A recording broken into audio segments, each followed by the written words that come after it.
What is going on, y'all? Thank you so much for joining us. My name is Chris Hennessy, and this is Ending the Stigma, where we talk all things justice related, addiction, human trafficking, anything to do with any of the hard topics that nobody really wants to talk about. We talk about them right here. My guest tonight, I had the opportunity. Hang on, let me stop for a second. If y'all are here, drop a comment so I know you're here. There's no comments coming through, and that irritates me because sometimes Restream glitches out on me. Anyway, my guest tonight, I had the opportunity to meet when we went to Memphis the very first time in July. Um, and it was kind of funny. We were connected on Facebook, but never really interacted. And he messaged me out of the blue and he was like, "Hey, bro, I see y'all are going to be in Memphis. Let's meet up while you're there."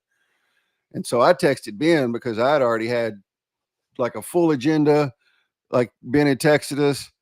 And when you start doing stuff like this on social media, people kind of come out of the woodworks and you never know who's legit and who's not. So I texted Ben and was like, "Hey, bro, this dude named Michael Dane Springer is messaging me wanting to meet up while we're there. He wants the agenda, like all the things." And he was like, "Oh, yeah, he's solid. By the way, you're staying in the Airbnb with him." And I was like, "All right, cool. I had no idea." So anyway, that was kind of our first interaction. Let's say hi to some folks. Justin Works. Justin was there with Michael the very first time. Good to see you, brother. Melody Walters. How are you, ma'am? Hope you're feeling better. Hey, David Cause. Thanks for dropping in, man. So I'm going to quit wasting time rambling, and I'm going to bring out Michael Springer. What's up, dude? What's up, brother? How you doing? I'm good, man. How are you? Isn't that crazy how everything just worked out like that when we first met? Yeah, bro? it worked out like that. I was like, this stranger's wanting our agenda and everything. I was like, I have no idea who this fool is. And he's from Arkansas. This is a real life weirdo. From Arkansas, right? I understand, from Lone man. Oak County, man. That's right. Well, cool, man. Thank you so much for being here. Like I said backstage, let's just dive into it. Tell us a little bit about yourself, your story, how you went from being a combat veteran to an addict to what you're doing now with the two amazing organizations you're working with. Yeah, man. Man, I just want to thank you for the opportunity to be able to come on here and do this. I love ending the stigma. That is one of the hardest things we have to battle every day. And hey, Michael. Hey, David. I saw your name up here. But anyway, I got a story tonight, and it's redemption, man, and it's resiliency, and it's filled with hope.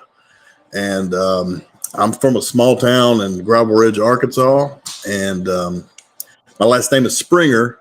So I had a very dysfunctional family, although I'm not related to Jerry Springer, but felt like our family was on Jerry Springer show at all times. But anyway, I had just a lot of I had a dad that was absent, wasn't there. He provided, he was in the military, worked for the VA for 30-something years, but he was just absent.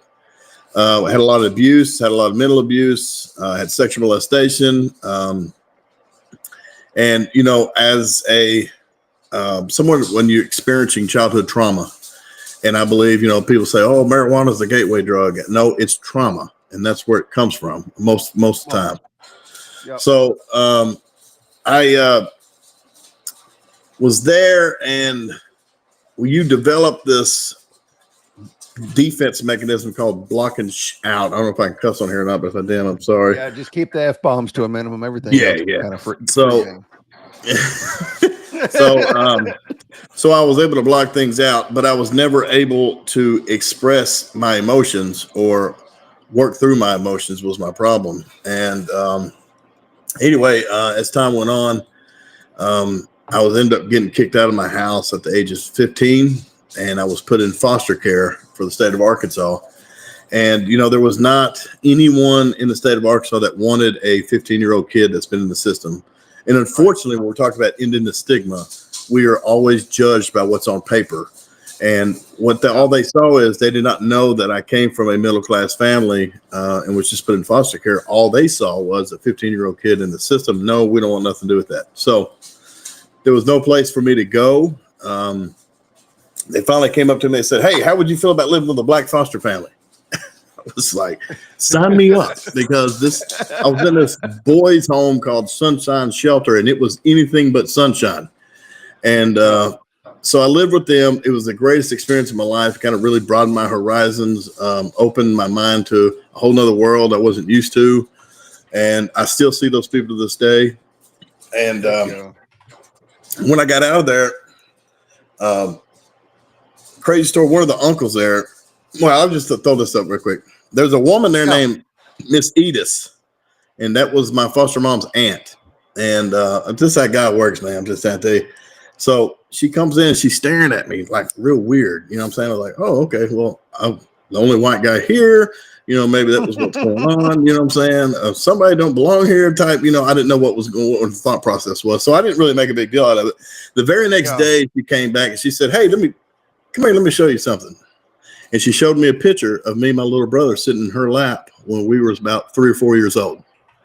And so she served with my dad, which is a small world. So wow. Anyway, I got out of there. I finally was on my own. I was with this girl, and I was at that stage in my life where, you know, I just felt like I needed to do a lot more, but I just wasn't going nowhere. You know, we all that young 18, 19-year-old punk, you know. So September 11th happened, 9/11. And when I seen that plane hit that tower, there was absolutely no doubt what I was going to do with my life. I was going to serve my country. And it just hit me straight in the face. There was nothing else I could even think about doing. So I joined the Army, went infantry, and went to basic training at Fort Benning. I come home. I was National Guard. Fort Living Rooms where I was coming back to. And as soon as I got back home, we were activated to go to Baghdad, Iraq. So I had my wife got pregnant, and right before I left, he was born maybe a month or so before I left. And anyway, so I'm in Iraq. I'll just kind of give you the redacted version. You know, I was assigned to my battalion commander's personal security team, and I loved it. So basically, it was a glorified bodyguard. We escorted him everywhere, and, you know, we had to be there to, you know, pull security for him. And so I was a turret gunner. If anybody is not familiar with the turret gunner position, it's literally a strap that sits on top of the Humvee, and you man the heavy machine gun, which is normally a 240 Bravo, 7.62 millimeter, 900 rounds per minute. Not a big deal. So I was on that. I didn't want to be there. I wanted to be a dismount where the action was. And I complained. And anyway, we got a new guy that came to our fire team, and his name was Kenneth Melton. And while he was on our team, he knew how much I wanted to be a dismount, so he volunteered, took my spot. So everything's going great now. I'm a dismount. I'm in the action now. I'm on rooftops, pulling security. I'm doing all this crazy high-speed stuff you see in the movies, and I love it. And April 24th, 2004, man, I'm showing my age now, but we escorted the battalion commander to Camp Cook, which is Taji in Baghdad. And as soon as we left there, on the way back, convoying back to our FOB, which is called Gunslinger, they walked in like 13 to 16 mortar rounds and ended up hitting 3 of our guys and killing our guys. And when we get back to our FOB, we get the news. Well, you know, this is when reality starts clicking away. You know, us Americans, we're really cocky, really confident. And, you know, especially if you're infantry, you just think you're 10 foot tall and bulletproof. And then, you know, you think you're going to go over and do all these crazy things. And then when you start seeing things, your reality, that humble pie is starting to come out and it's hitting you. And you realize that this is not a Xbox game. You can't respawn back in. This is serious. And it slowly but surely started chipping away like, hey, this shit's real. This is pretty serious stuff. So when that happened, I really just wanted to call home and talk to somebody, but they would not allow you to do that since that someone's died. You have to wait till they contact the next of kin. It usually takes about 72 hours. So I just wanted to call home, man, and talk to some people I know. And, you know, I had a wife that was in the rear. She went on her own little tour duty while I was in Iraq, spent all my money and, you know, went on this whole tour, currently coming to a neighborhood near you. And just really did me bad. And anyway, the next day, April 25th, 2004, we're driving through Baghdad and we're lost. We just got into country. Ain't been in country not even a full month yet. and we're lost. Well, anyway, we passed this site 3 times, and on that 3rd time, we got hit with one of the biggest IEDs I'd ever seen in my life. And I was driving, and I was the second Hummer back, and from the explosion, picked my Humvee up 3 or 4 feet off the ground. Wow. So it was. I mean, it shot up to about 100 feet in the air. I was scared to death. I ain't gonna front a little bit. I was scared. Yeah. And so when we landed, I was in shock, and my team leaders over here just saying, "Go, go, go, go!" So I remember hitting the gas and driving through smoke, dust, flames. It was insane. I get on the other side of this. I sit there and I pull over. So what we were trained to do was the vehicle that got hit would blow through the kill zone, and the vehicle behind it would blow through the kill zone. And the other, we had four Hummer convoys. So 2 would blow through, 2 would fall back, and then we would get out and we start finding this trigger man. Well, I'm going to be stigmatizing here, but this is what I always say. We found out real quick that catching a trigger man is like catching a crackhead. It just don't happen. You know what I'm saying? Right. So, yeah. You know, it's just give it an analogy a little. But anyway, so I'm sitting there and I'm pulling security. I'm scared to death, brother. I'm shaking. I'm probably said about 1 million cuss words, probably made up some new ones. It was crazy. I was speaking different languages. I didn't know what was going on. But I'm down there and I'm on my knee and I'm pulling security and I'm scanning my sector. And then I see beside me, I got passed by a donkey in the fast lane in Iraq, which is ironic. I've never had that happen before in my life. So that just happened, you know, right before we hit the IED. And I was like, what the hell is this donkey on? They on some shit. I don't know what they was on. But anyway, so I'm down there pulling security. I look back to my right. It was a 4-lane highway, and it was kind of like an overpass, but there was this, it looked like about an 18-foot fence. And these Iraqis started coming up on this fence, and they started swaying this fence down. And I'm like, oh my gosh. Now, I'm a victim of the public education system for the state of Arkansas. But let me tell you, I'm doing the math in my head. Carry the 1, subtract 2, we're a Hummer down, we're being outnumbered. And it was starting to get panic time. So I pulled security, scanning my sector, watching this crowd over here. And as I look out in this field, this guy was there with a Grim Reaper blade, not the full handle, just a handheld Grim Reaper blade on his hands and knees, cutting this grass out of this field. And I think to myself, this has got to be the trigger man. You know what I'm saying? I would have bet my paycheck that this was the trigger man. Yeah. So I was already at my knee. I pointed my M4 up and I put him in the sights. And before I pulled the trigger, the major came down the line and says, "Don't you pull that trigger unless you positively identify the trigger man." Well, since I couldn't positively identify him, I didn't pull the trigger. So I put my gun down. I'm watching him, watching the guys behind me, scanning my sector. And then he comes down the line and says, "Hey, we have 1 KIA. Keep your eyes open."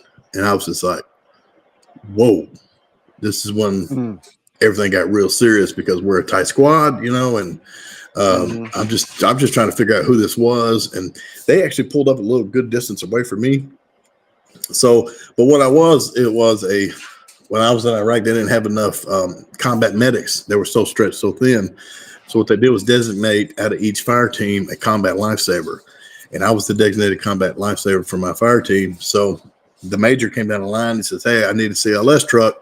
So boom, I pulled up, jumped in the Humvee, and I ride up on the scene. And when I got there, it was just chaos from the word. I mean, it was screaming. It was crazy. I pulled out, grabbed my rifle, grabbed my CLS bag. I go running up to the Humvee, and the one of the sergeants, I'll never forget, he had his hand up in the window like this, driving in the window. Well, when the IED blasted, it was packed full of steel ball bearings. So the steel ball bearings came in, hit his hand, and both his fingers were just hanging. And I'll never forget, he just came up to me and said, "Wrap it." And I was like, oh my gosh. You know what I'm saying? So calm as day, man, which is what tripped me out. So I wrap his hand up, man. We get him on the curb. We go back in. We hear this screaming. There's a dude screaming bloody murder in the driver.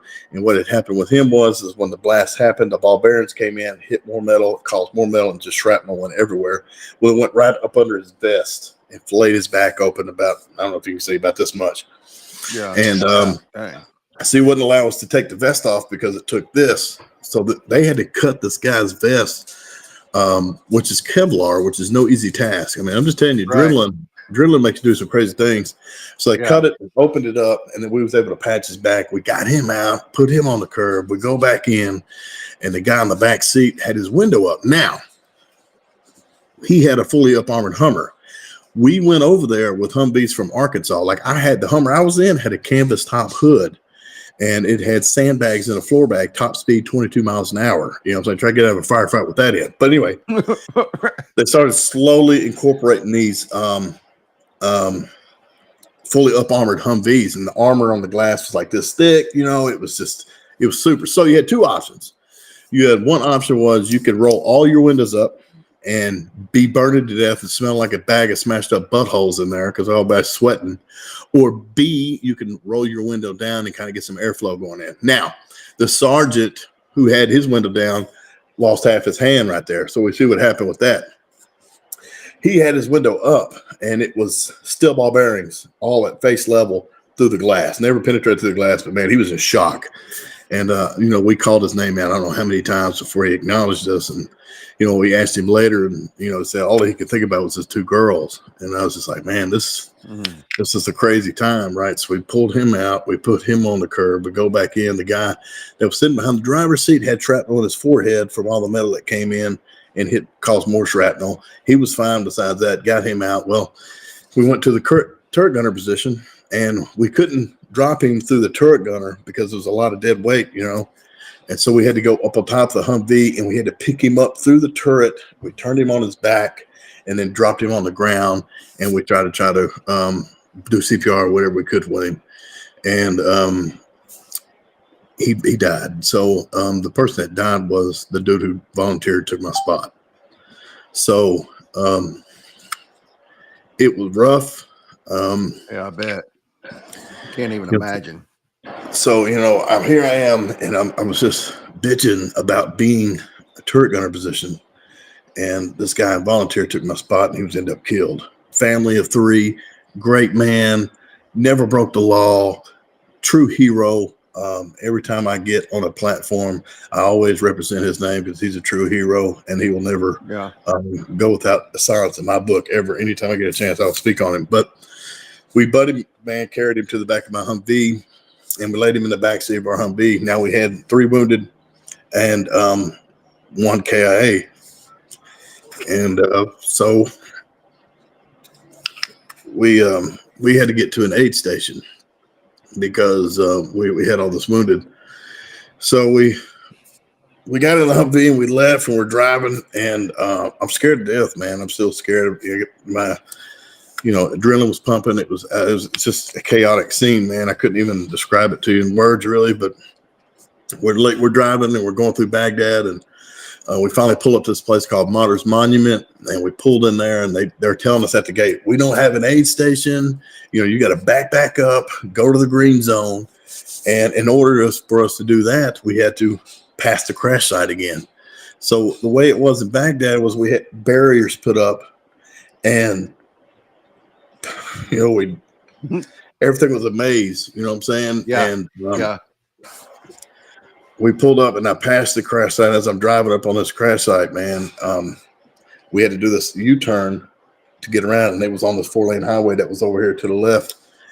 And as soon as we did that, they had stopped all the vehicles dead even with this Humvee. It was 4 lanes, and they had raised the hood up on it, poured gasoline all over it, and they were just praising Allah. There was 30-something people out there. It looked like all over the Humvee. They were all dancing, and just the freaking rage we all experienced from that was out of control. So the first Hummer, when you said to make that U, he just pulled up and started opening fire. And man, that was the craziest thing I've ever seen. Man, he just started hitting every windshield. Dude got hit in the shin on top of the Humvee, and he did a somersault backflip and landed on the ground. And they all started running. So I was the second Humvee, and as I made that turn, I'm the lead Humvee. Then the third Hummer that was back there came in. He fires some rounds off as he's making a turn, and he gets in. Then the first Hummer backs out and pulls in behind us. Now, I hate being the lead vehicle because lead vehicle, your primary job is to get out of that area of operations. And I'm lost. I don't know where I'm going, and I am scared. And so I was freaking out with my team leader. I'm yelling, where am I going? Where am I going?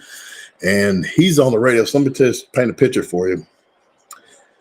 my colonel back there in the back was on his radio talking to the TOC, which is called the Tactical Operations Center.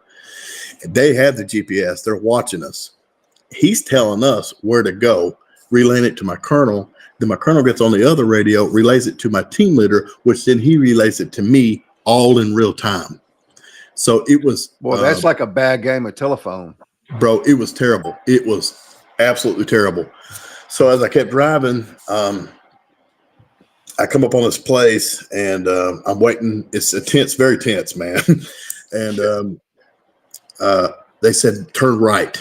And as I was getting ready to turn right, they don't have gas stations over there. They didn't have 7-Elevens. They didn't have none of that. You know, they have outdoor markets. And there was literally hundreds of people on both sides of the street. Now, the Humvee I'm in is one from Arkansas. It has a canvas top hood on it. It does have an up armor kit on it, which means there were just extra secure doors. And it had an opening on the back of the Humvee, and the back went straight across like this, where the canvas stopped and the up armor kit landed. It was about that much. And I turned right, as he said, and as I turned right, this guy jumped out of the roof with an AK, and I yelled, AK, AK, AK, and then the firefight started. So I'm waiting on one of these rounds to come in and hit one of us. I've seen it hit the hood. I've seen them hit all around, and it was crazy. So what these guys, we believe these guys were waiting for the QRF team to come get that down Hummer, and they were going to ambush them, is what we believe was going to happen. They didn't anticipate us coming back so fast. So I got my rifle out of the window. I'm laying rounds down range. My team leader's hanging out. He's laying rounds down range. The guy in the back seat, his name was Davis. He carried a 249 saw, which is the 250 round drum, 5.56, and he had that thing pointed up out of that up armor kit, and he was going spraying building to building as we're driving between them with this M249. Now, just the fact that all these weapons were being fired inside this Humvee was loud. I couldn't even put into words how loud that was. And I started feeling these burns. And what it was that brass that was being expelled out of that 249 automatic. And it was coming down and burning my neck. And if anybody had been hit with hot brass before, you know exactly what I'm talking about. So I leaned my helmet back. And I'm still laying rounds down range. My buddy's laying down. We're all firing. And it's like all that brass was ringing off my helmet. I'll never forget that sound as long as I live. And it felt like it was probably 30 minutes, but in reality, it was probably 5 to 10 minutes long getting out of the strip. And when we got out of that strip, you know, we pulled up to this place called Martyr's the Green Zone. They were already waiting on us. And so what they would do in Iraq was they would stage these attacks, these ambushes, but they would not film until it showed us retaliating. And they would film that and they would blast it to the media. So everybody back home in America would see is us just driving around being gangsters, doing drive-bys and shooting up neighborhoods. And it's just, it was out of context. So that's how they were winning the PR war over there. So we get there, it was already on the news. They called it the Baghdad Massacre. I think before it was done, it was 109 people killed, 7 children. So I remember pulling up and they're getting all the wounded. They got the dead. And I didn't even know what to think, man. You know what I'm saying? Just they were locking soldiers up for wrongful killing. I was scared to death. I had my M4 pointed out the window. I'm sure a lot of other people were like me. We were just shooting, trying to get the hell out of this area of operations. And now we're worrying about, are we going to go to jail for wrongful killing? There was a lot of people that was killed. So we literally had to quarterback our story. Hey, man, this is what's going on, you know. So they had a combat stress team fly in. And back then, I was not really a Dr. Philly kind of dude. I didn't really get in touch with my emotions and talk. So we had to go around this room, and we had to give our name, rank, social security number, tell them what happened. And I really wasn't in a position to talk at that point in time. So when I paid my last respects to my buddy Kenny, you know, I just tapped him on the chest and said, hey, we're going to get him back. And that was the last time I seen my buddy. So fast forward through that rest of that tour, you know, I was already good at developing and blocking stuff out, right? And we still had a mission ahead of us. And we're still, the second you start worrying about stuff like that, you're going to start messing up and you end up getting killed yourself. So we were kind of forced to blocking this stuff out. My dad told me before I went to combat, he said, son, you're going to go to war. You're going to come back and you're going to think everybody's changed. But in reality, it's going to be you that's changed. And it never really sank in until I was able to come home. So I was sent home early because that wife I was telling you about abandoned my child. So I was sent home to take care of that. So the biggest joke the U.S. military will say to you is, go to war, go to combat, see all this crazy, outrageous stuff, do all these crazy, outrageous things. And then they'll say, come home and say, hey, be normal again. Yeah. I have no idea what that looked like. I didn't know anything about that, So when I came home, that's when my words my dad told me was ringing in my head. And so I started trying to figure this out on my own. I didn't know you're supposed to demob. You're supposed to properly demob before you come back, reintegrate you back to society, kind of like prison, kind of get you ready to go back in the real world again. And I didn't get all that, because I fell through the cracks when I came home. I didn't know anything about the VA. I didn't know anything about nothing. So I came back and I was left to my own devices. And I got custody of my kid, but I realized really quick that I was in no position to be a full-time dad just coming home from combat. So I left him with the grandparents. I was smart enough to know that, do that. And anyway, so got around some old friends. They were like, hey, if you want to try this drug, it'll help you out. It was methamphetamine. So I got introduced to meth. And, one of my best decisions I ever did, but, I self-medicated, saying that it, believe it or not, when I started using meth, that was a solution to my problem. Even though it was not a smart one, but it was a solution to my problem. It desensitized my emotions. I didn't worry about nightmares. I wasn't sleeping. And then when I did sleep, I was out. And so at first, that's how the devil comes at you, man. He comes at you with your wants and desires. He knows exactly what you want. And he distracts you and gets you on this, man. It's a pure evil stuff. But anyway, so now I'm on it, and I'm fully addicted. Rest of my guys are still in Iraq. I'm feeling guilty about me coming home. They're still over there. I'm feeling guilty about, my son. I'm feeling guilty about my buddy that died. I had to write his family a letter, and, it was a bad time. So of course it ran me to meth. And, by the time my guys came back, I was fully addicted. I'm now shooting up meth, intravenous user. I am now, cooking meth, and I am going the total the wrong direction. I literally went from hometown hero to zero overnight, it felt like. And so I'm there, and I'm fully addicted. Of course, what that took me. I lost everything. I didn't think they'd lock a hero up. You know what I'm saying? I'm thinking in my mind, there's no way they're going to put me in jail. Well, they made a believer out of me. And I went to prison my first time on 16 felonies, a large habitual offender my first time down. And I went to prison, did 4.5 calendars in prison. And I thought to myself, man, there is no way I'm going to go back to meth. This is no way. I lost everything. It destroyed my life. It messed my career up. I mean, everything.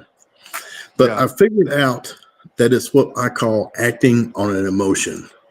So the 4.5 years I was in prison, I swore to myself I would never do it, and meant it with every fiber of my being. Meant it. Yeah.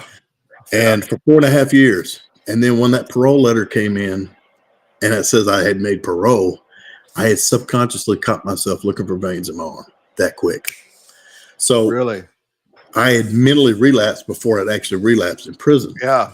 And there's, if you know anything about recovery, there's 3 stages to relapse. There's emotional, there's mental, and there's physical. I had experienced a mental relapse at that point.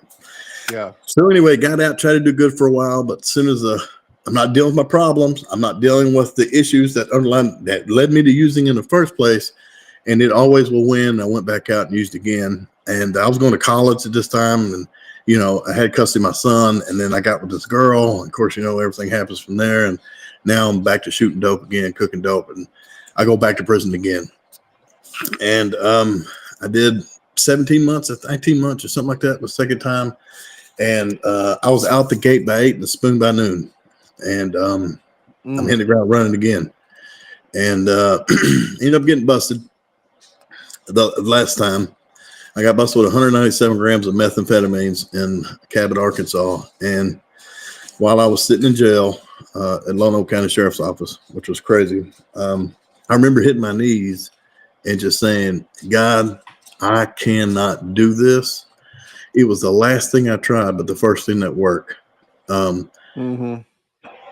please help me. I said, I don't know how you could use me, but however you could use me, I will do whatever it needs to. Just please deliver me from the obsession of using methamphetamine. And if anybody's ever shot methamphetamines, you know that it's a very, very strong thing to beat. And so, of course, God doesn't give us a shovel, right? And then expect you to stand on that shovel and pray to Him to have that hole dug. Miracle. You get put into work. And I knew that going in. So the sobering experience for me was this. I went to Iraq. I fought for people's freedom who did not like me, who did not want me there. And a buddy who took my spot was killed. Yeah. Only to have my own dumbass come back home and strip that very freedom away was a sobering experience for me. So I was not doing Kenneth Melton any justice by coming home and being on the extended layaway plan in and out of prison, life sentence, layaway plan. So that was a sobering experience for me. I had to make the decision right then that I am no longer giving these people my time, and there's no way to win it. So, like I said, I had a lot of things to prove. Statistically speaking, I go to jail, go to prison, I come out, do good, and I crash out, and the whole cycle starts over again. So I knew that this was my problem, and I am really big on self-reflection. And when you're in talking recovery, you got to reflect on what's going on. If you're not reflecting on your past experiences, how are you going to learn from them? And if you're not learning from them, then you're going to stay in this perpetual cycle over and over and over and over and over. So I really got down and got serious my last time down and used that time to my advantage. And I was working horse barn. I was 1B, and they were turning whole squad in for the day. And one of the guys from Lone Oak County came up there, a deputy. He was transport. He was a jetter when I was there. He said, Springer. So we get to talking. He says, man, you need to get involved with this PAC program they got up at the sheriff's office. And I was like, what is that? They were like, man, it's for people struggling with addiction. And he says, man, you'll be great at it. At first, I was pissed that they started this after I went to prison, right? Right. But there ain't no going back. Yeah. But, in reality, I had 197 grams of meth, and I wouldn't qualify for that. Anyway, so that was my goal. I had put that in my head. This is something I want to get into, okay? So I believe 100% that anybody that's in addiction that comes out of that on the other side, you're going to be filled with empathy and compassion. Like I could stare at you and I could see exactly where you're at and been there because I've been there and done that. And that can't be bought. That can't be taught. That can't be duplicated. It is authentic, real deal stuff there, right? So I had all those talents in me. This was my problem. I couldn't get this right? I could get clean. I couldn't stay clean. So I got out of the VA. I got out of prison.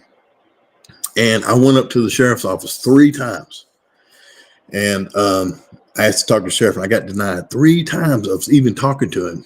So by that 3rd time, I said, well, God, if this is not what you want me to do, then just tell me what I need to do, Right. So 3 days later, I checked myself into the VA hospital at Fort Roots in North Little Rock.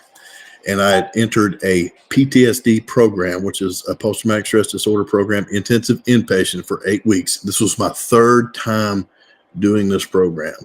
Except the only different thing about this time was I swallowed my pride and my ego, which has been keeping me in my addiction for years, many years. And I opened up and I laid everything out on the table.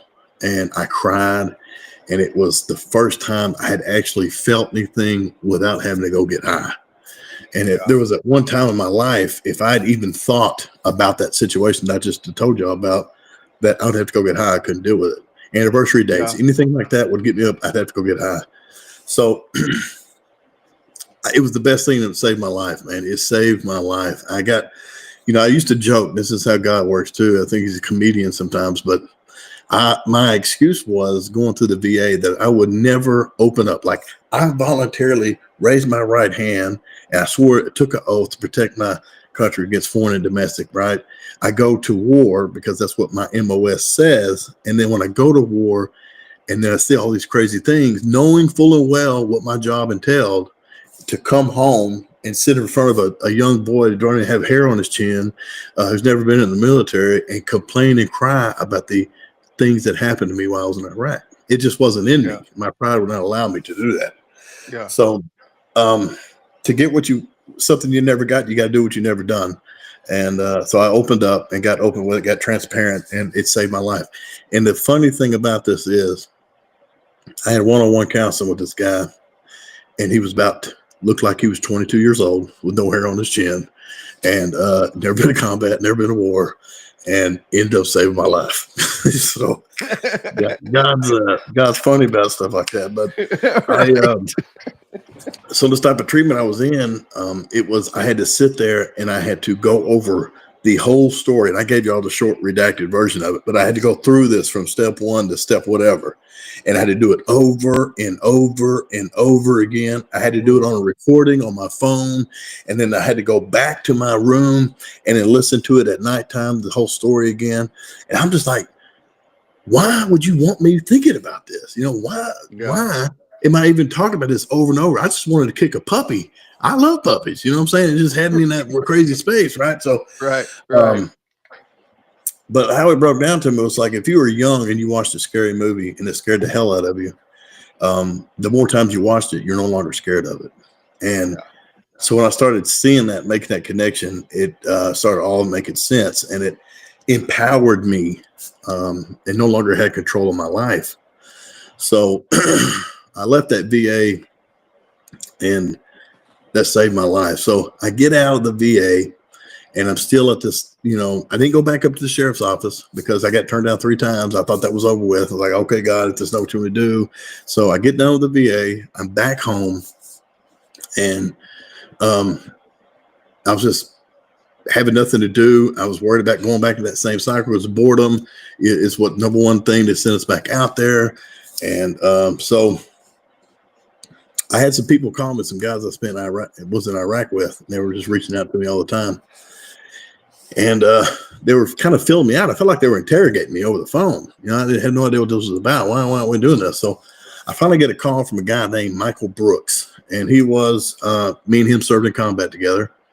And he has an organization he started called We Are the 22, and is a veteran suicide intervention team for the state of Arkansas, which basically means if you contact our hotline, our organization, and you're a vet struggling, we'll activate a 2-person team with body armor, CLS kits, Narcan, the whole 9 yards. We'll go directly to that veteran that is struggling. We'll talk to them, meet them where they're at, be that light in that dark spot for them. And if they're wanting to get into a program, we would be able to transport them to the VA, with which we had an MOU with. And if they were suicidal, we could take someone up there with all the red tape, without the bureaucracy, and get them straight into a program. So I told you, anytime you've been in recovery or something like that, and you come out of that, and on the other side of that, you're filled with compassion and empathy. Now, understand, I've been to prison. I did almost 2 years in prison. So I had that, my mind was back, reality was back, clarity was back, right? Now, I'm not someone who'd had 2 months clean trying to do all this. So then I got out, stayed clean, went to the hospital, did that for another 8 weeks. And now I'm here where I'm at, and I'm getting these calls. And I finally, Michael Brooks said, hey, man, I think you're ready. And I said, ready for what? I want you to come be a responder for WAT 22. He said, listen, let me talk to my board, so if I can get them in. Of course, I had 26 felonies. And so I was not even able to be in an organization like this because we work with law enforcement and get body armor. You're not supposed to have body armor if you're a felon. I don't know if y'all knew that or not.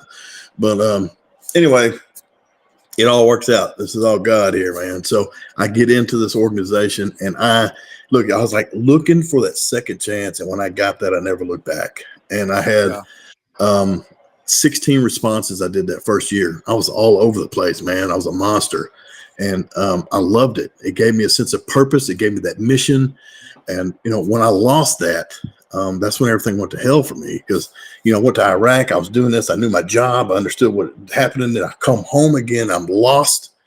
And the biggest thing I would say to try to describe the best way was, I came home and I tried to be the person I was before I went to Iraq, going to work every day, paying my bills, coming home to one woman, doing all these things. And the more harder I tried to get back to that person, the more lost I got. And it finally came to a realization that that person is gone. And what I was doing was chasing a ghost. So that was a very hard thing to come to terms with in itself. So at this time, I did 16 responses. I'm at another year out. And I've been with this org and I love it. I'm now the trainer. I was training the new responders coming in. They made a post about me. Now you got to understand, I've been in prison for a lot of time. And I came out the first time, I thought we was Jetsons were going to be floating cars. It was floating screens and Facebook. And I didn't know any of this when I went in, you know what I'm saying? So Facebook was new to me, relatively new. And they made a post. He made this big, long post, man. That was one of the nicest things I ever had somebody wrote about me. And it was placed on Facebook. Well, Sheriff Staley from the Lonoke County Sheriff's Office, who I've been sent to prison twice, by the way, the sheriff reaches out to me one day on Facebook. He calls me on Messenger. I'm just like, what the heck the sheriff calling me for? You know what I'm saying? I'm thinking about, man, like prank call, you know what I'm saying? So I answered the phone. I'm like, hello? And he was like, Michael. I was like, yeah, what's going on? And he's like, let's have lunch. I said, okay. Well, when do you do it? He says, well, how fast can you get here? I said, well, as fast as the law allows, I'll be there. You know what I'm saying? Don't give me no trick bag. You know what I mean? So I end up driving up there, and I'm thinking in my head, he's wanting to talk about We Are the 22 because we work with law enforcement. We help veterans, da-da-da. So I was getting in my head, getting ready to do this. And I get up there and I start giving him my presentation on We Are the 22. And he's like, Springer, I don't want to talk about that. He says, never forget this. He said, you were one of the biggest meth dealers in Lonoke County. He said, they're going to listen to you before they're going to listen to me. I want you to come work for me at the sheriff's office and help run this program called the PAC program. And I was just like, dude, that is God opening doors no man can close. Do you understand what I'm saying? So when I look back in hindsight, when I look back at it, when I went up there those 3 times to talk to the sheriff about getting in this PAC program, God knew I was not ready. Yeah. This was my problem. So when I went into the PTSD program at the VA, I was able to get this right for the first time in my life. And it spent a little more time, almost a year, working on that, constantly growing. And then when it got to a point, he asked me to come up there and be working at jail. So here I am, 26 felonies. I now work as a responder for We Are the 22, and I am now working at the sheriff's office. Now I'm 100% service connected, total permanent. So everything I do is volunteer. And this is me giving back. I remember back when I hit my knees in Lonoke County Jail, and I said, God, however you can use me, and just help me fight this obsession of using methamphetamines. So I get constantly reminded of that every day. So now I'm working at the sheriff's office. We run a year-long program for people who get busted with drugs, come to jail. The program's really designed for people who've been down to prison multiple times, and clearly prison's not working. So we try to offer another way. It's kind of an alternative sentencing program. So what's even crazier is, Chris, is that not only am I working for the same county that sent me to prison twice, I'm sitting at the same table with the very prosecutors who sent me to prison twice, advocating on the behalf of the people that's behind me.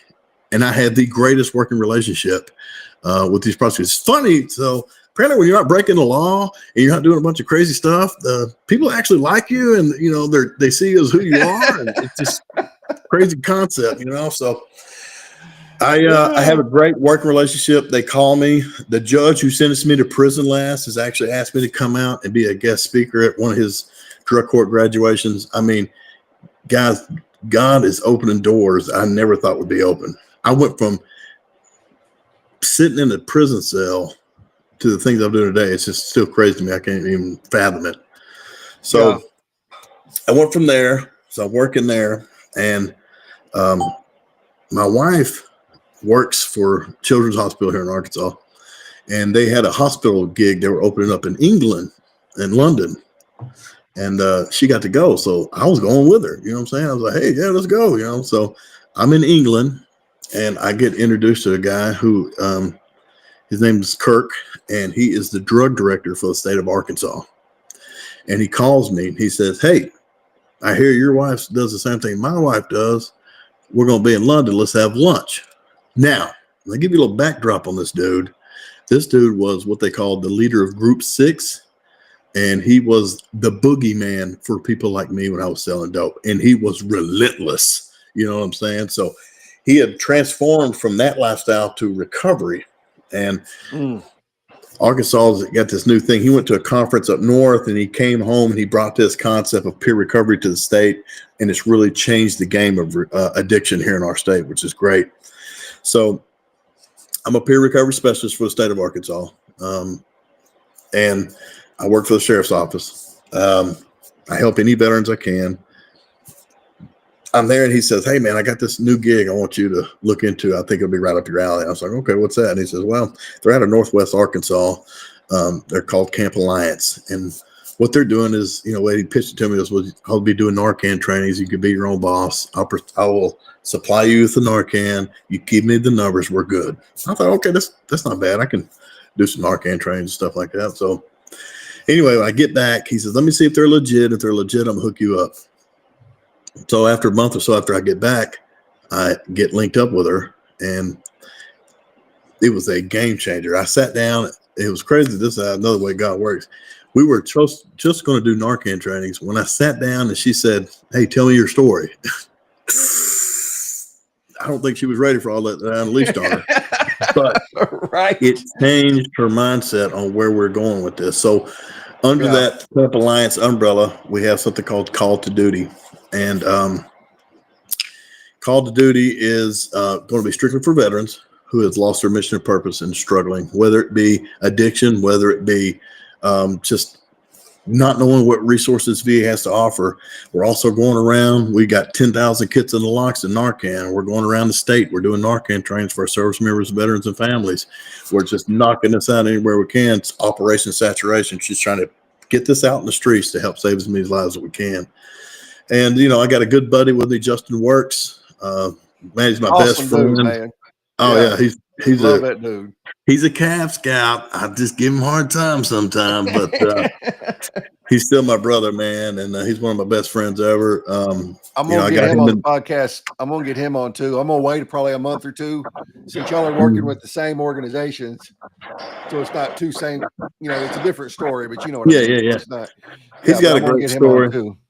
Yeah, he was a drill sergeant in the Army, you know, all that stuff. But he's high speed loading rig. But anyway, so we're working on this together, and it's very exciting because, you know, I sit now on the Mental Health Executive Council for the VA, which is crazy. I mean, just keep in mind, I mean, I got 26 felonies, bro, and I'm sitting here and I'm doing all this, and I'm pinching myself every day because I just cannot believe what God's doing in my life. So we're doing that. We're helping veterans. We're going around the state. We're doing Narcan trainings. We're having veterans reach out to us. We're trying to get them involved in the VA, let them know what programs are there for them, trying to get them established, trying to get their life straight and improve their quality of life from here on out. You know, just because we're back home does not mean it's over with. We're still serving. There's still people. I tell people all the time this. You know, I went to Iraq. That was the most awesomest, proudest moment of my life of something I was able to achieve in Iraq. But the stuff I'm doing today with helping the veterans that have come back from that hell, I am more proud of that than I was when I went to Iraq. It's actual. I can see the changes and the things that's going on. So, man, my life is just revolving, and God's the story of my life right there. It's full of resilience. It's full of hope, man. And that's where I'm at today. You know, this is just listening to you talk. Like, I've never sat down with a combat vet and just heard in detail some of their story, you know, like you said, we got the Cliff Notes version of it. You know, I'm friends with a lot of combat vets. I've had them on, you know, the podcast before, but nobody's ever gone to this kind of detail like you did. And it just hit me like it's no surprise that so many vets are addicted and homeless. Absolutely. Yep.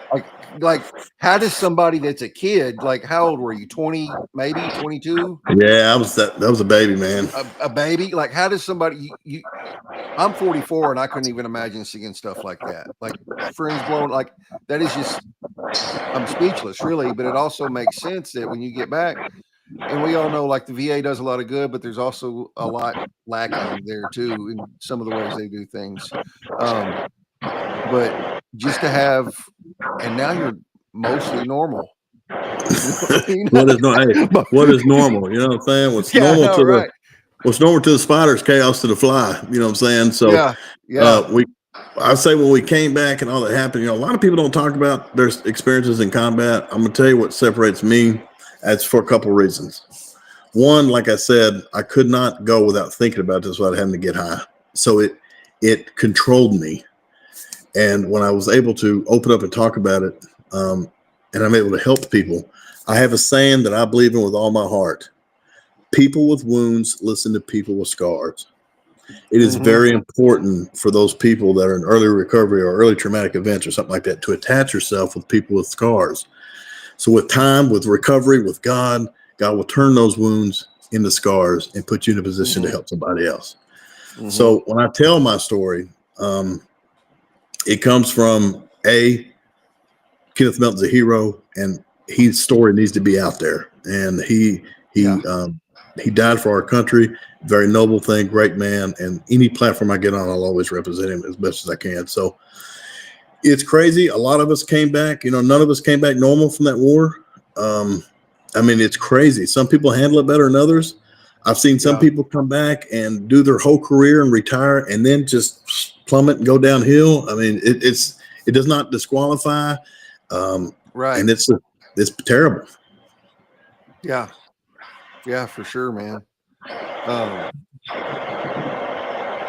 Dude, like I'm almost like I usually have stuff to say afterwards, but I'm speechless, man. Like it's just the way you went from the things that you saw to God putting you in places. He said he'll make the high places low, the low places high, and the crooked paths straight. Like he has done all of that for you.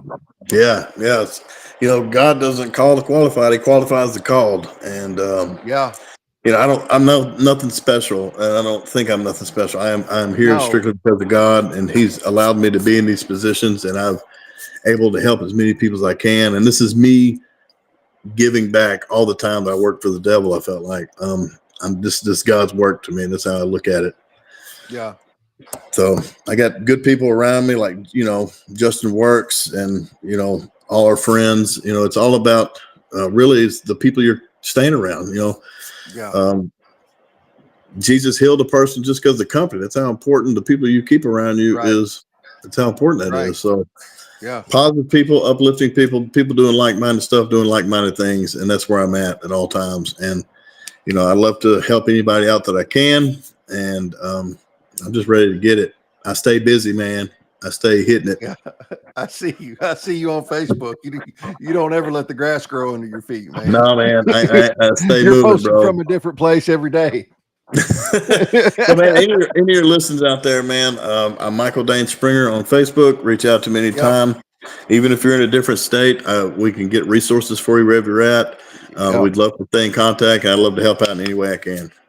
Yeah. Also go follow We Are the 22 and Call to Duty. It's with the number 2, Called to Duty. If you go to calltoduty.com and you can see exactly what we're about, what we're doing. You can also get on the newsletter and get monthly newsletters, keeping up with today's trends and the drugs from the DEA and HIDA, state police, and just basically get news about what Call of Duty is doing and everything like that. So it's a great deal. Yeah. I'm going to close with another quick funny story from Memphis. Whenever we were in Memphis, whenever we rolled up, Michael and Justin were already there at Ben and Jess's. We roll up, my brother-in-law's sister and I. We get the U-Haul unloaded. We take the U-Haul back. We're fixing to go. I think we were going to Rebos, or maybe we went to the bed and breakfast, and then we were going to go to Rebos. And keep in mind, it's like 140. He's 140. I know where you're But going with no, this. we're leaving Ben and Jess's to go to the bed and breakfast because the bed and breakfast was only like, or Airbnb was only like 2 blocks from Rebo's. So we're going to the Airbnb, and you know, people after the fact have joked about trying to follow Ben around Memphis, and so like Ben has like no concept of who's following him and who's not. Like I've never been in Memphis before. I don't have the address to anything. Neither does Michael. We just jump in. It's like it's a caravan. Ben disappears, like straight up disappears. Have no clue where he's at. You know, Ben doesn't answer his phone. Like, No. Like, it's just crazy. And Michael pulls over and he gets out of the truck and he just looks at us and does like this. And I'm like, bro, I don't know where we're going either. I'm lost, man. We're in the hood. In Memphis, yeah, by the way. In Memphis, yeah. In Memphis. That was when I learned real quick that I started programming all those addresses into Google Maps. So I knew exactly where we were. Communication is key. You know what I mean? So I thought you was going to tell a story about my buddy Justin jumping out with a 3-piece suit in 140 degrees. Now, yeah, y'all both did that, dude. No, I didn't have a 3-piece suit. No, you didn't. Some people can carry that off. I had a sports jacket on. You're right. We roll up at the Airbnb. We're going to drug court, and Justin walks out of the house in like this light-colored 3-piece suit with a vest and a tie, and I'm talking about looking fly as a son of a gun. And I'm like, and I'm wearing shorts and a t-shirt. You hear me? And so has Ben Owen, and he's wearing all this. He's got a shirt that says F fentanyl on it and stuff like that. Yeah. You know, like, oh my gosh, we're going to court. But then when I got to the Shelby County Courthouse, I realized why it was a crazy experience going to that place. But yeah, it was wild, man. We walk in the courtroom, and the court clerk, who knows Ben, known him for years, just looks at him and yells, "Head off!" He was like, my bad. No hi, no nothing. Just, he probably didn't remember because we all got contact high from walking through there. So there's that too. Right. Yeah, that Memphis perfume, man. Ooh, Lord Jesus. Man, good times. Dude, all right. So let's see. What do we got coming up? All right. If y'all are watching, on March the 8th at 10 a.m. is a cleanup day at the nursing home that they just acquired that they're going to turn into Memphis's largest treatment facility. I'll be there. I'm bringing a buddy of mine. Well, my internet's freezing up. So if y'all want to help with that, y'all do that. Next week I have Shelby Shiramonte on. She was supposed to be on last week, and I had some tech issues with her. She's got an amazing, recovery story. I hadn't heard all of it. I've heard a little bit of it, so it'll be good to sit down with her and hear that. Anything else you want to leave us with, man? Hey, man, I love you. Thank you for what you're doing, bro. Love you too, bro. Continue fighting the fight to end the stigma. Guys, if you're out there and you're struggling, you are not alone. Reach out. Yep. There are people that want to help you and to see you succeed. I promise. Big facts, man. All right, y'all. Y'all have a good night. We'll